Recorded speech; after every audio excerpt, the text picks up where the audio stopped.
ہمارے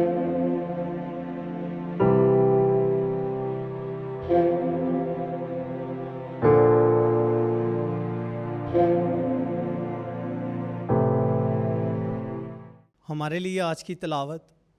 پالوس رسول کا دوسرا خط کرنتھیوں کے نام، اس کا چوتھا باب، اس کی 7ویں آیت سے 15ویں آیت تک۔ مگر ہم یہ خزانہ مٹی کے برتن میں رکھتے ہیں تاکہ معلوم ہو کہ یہ حد سے زیادہ قدرت ہماری نہیں بلکہ خدا کی ہے۔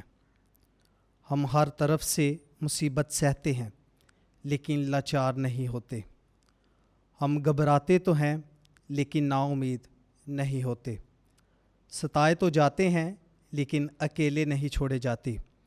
گرائے تو جاتے ہیں مگر ہلاک نہیں ہوتے۔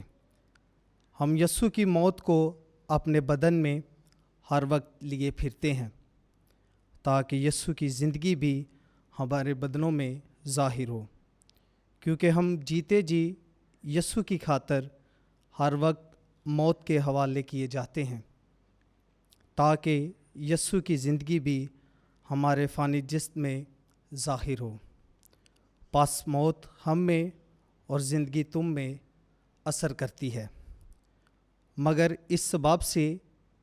کہ ایمان کی وہی روح ہم میں ہے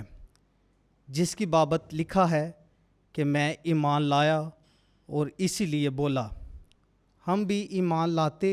اور اسی واسطے بولتے ہیں، اور ہم جانتے ہیں کہ جس نے خداوند یسوع کو زندہ کیا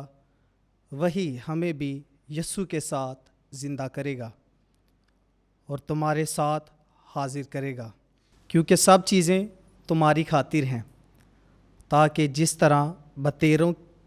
کے سبب سے فضل افراط سے ہوا ہے، اسی طرح یہ خدا کے جلال کے لیے شکر گزاری کی افراط کا بھی باعث ہو۔ پاک کلام کے پڑھے اور سنے جانے پر خدا کی برکت ہو، خدا کا شکر ہو، آمین۔